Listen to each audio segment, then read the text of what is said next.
this is so important that we need to make more people all over the world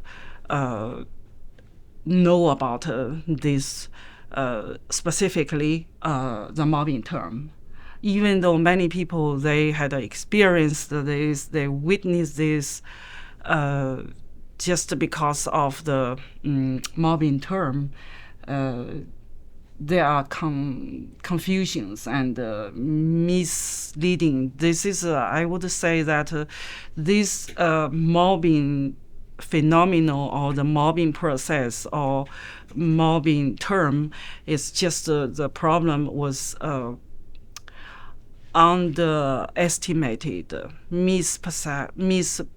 misunderstood phenomenon. So why don't we start talking about the mobbing term? The origin of the mobbing term, so far as I know, is in the study of birds from even centuries ago, because birds tend to gang up when they see a threat in order to attack the threat and eliminate it. And so Konrad Lorenz, an Austrian-German student of bird behavior, won the Nobel Prize in the early 1970s using the word mobbing for what happens among birds. And then Heinz Lehmann, about 20 years later, adopted that same term, mobbing, for what humans do in workplaces sometimes, namely gang up on somebody whom they perceive as a threat and try to eliminate that person. Yeah.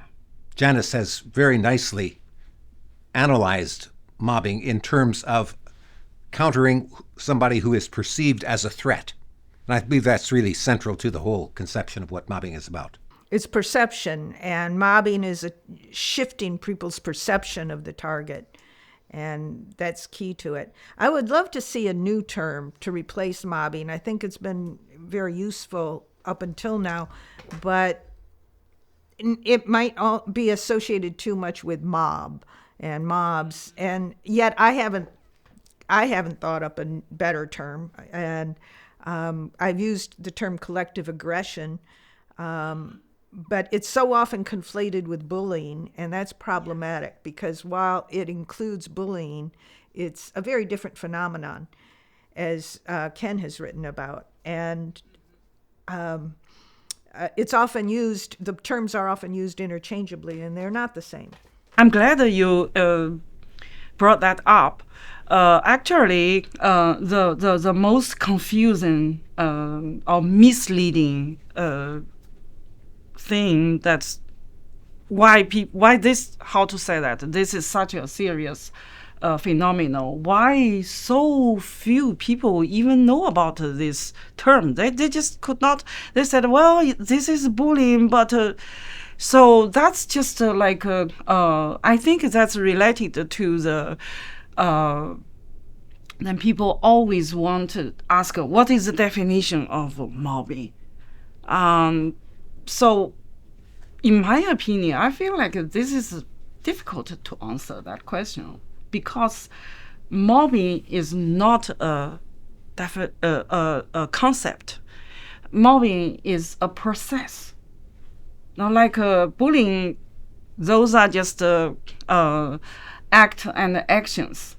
But mobbing is a process. You cannot just define a process just with some conceptualizing. The solution is we need to conceptualize each process of the mobbing.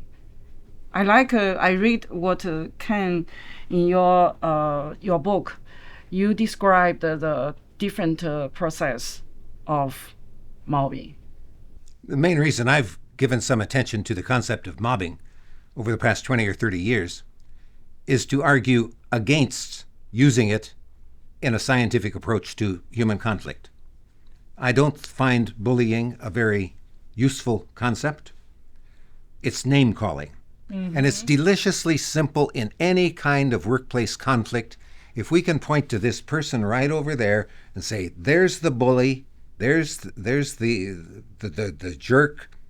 If we just get rid of that person, then our problems are going to be solved. And that is almost, I mean, I suppose there's some cases of a psychopath in a workplace, but generally that's not the case. The people who engage in mobbing are normal, everyday people who perceive a threat, gang up to eliminate that threat, and if the term bullying is used at all, it's used as it's hurled at the target of mobbing in order to discredit the target. So I prefer, I don't want to talk about bullying. I want to talk about mobbing. That's an important social process. Mobbing includes bullying, but as Ken said, it's used as a label to target people so that the bully label is a dehumanizing label. And when we dehumanize someone, it makes it easier to be aggressive toward them. And so the bully label is far more likely to be used to promote mobbing behavior than it is to deal with a workplace issue. I think that's exactly right, Janice. Yes, and so yes, that's just like what we call that conceptualization of mobbing. Those bullying act or actions, they are visible. You can see that, but mobbing, you cannot see that. You can only feel that. You just feel something is not right, but you do not know what happened until you. The key difference between bullying and mobbing is bullying is an interpersonal abuse, one person being aggressive toward another and maybe getting a couple more to join in. But a bullying behavior is public, it's aggressive, and it involves primarily a single aggressor. Mobbing is more insidious. It's collective aggression, and the collective slowly and insidiously expands over time. And it is led by someone in a position of leadership.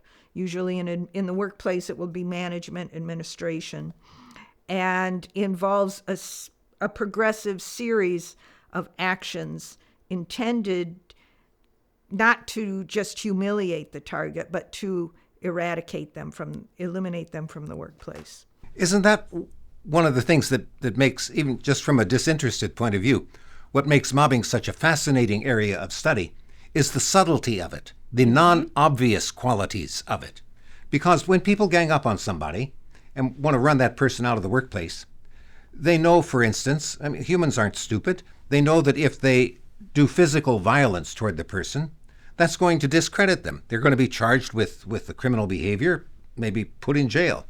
Or if they hurl a racial epithet at somebody, that's going to damage them more than it is the target, because they'll be accused of hate speech. And so then people are very sneaky in how they want to undermine the legitimacy of a workmate. And so much of it happens behind closed doors. Yes. That the target is unaware it's happening. They might even think that the people surrounding them are their good friends and be completely unaware of the deals the good friends are making with administration when it happens. And bullying, mobbing also includes multiple levels of management or administration, coordinating investigations, coordinating paper trails that will document reasons to remove the worker. That's why in very many cases that I have studied of workplace mobbing in universities or outside, the process hits the target like a ton of bricks. They're not expecting it. And they keep thinking that, this is just normal workplace behavior and problems are going to be worked out and people will be able to make friends again and keep the organization going. And suddenly they're out of a job. And for very many people, and I found especially in universities, for people outside the social sciences, for people in science or engineering or math, they're not intellectually equipped at all to deal with this strange phenomenon of being ganged up on.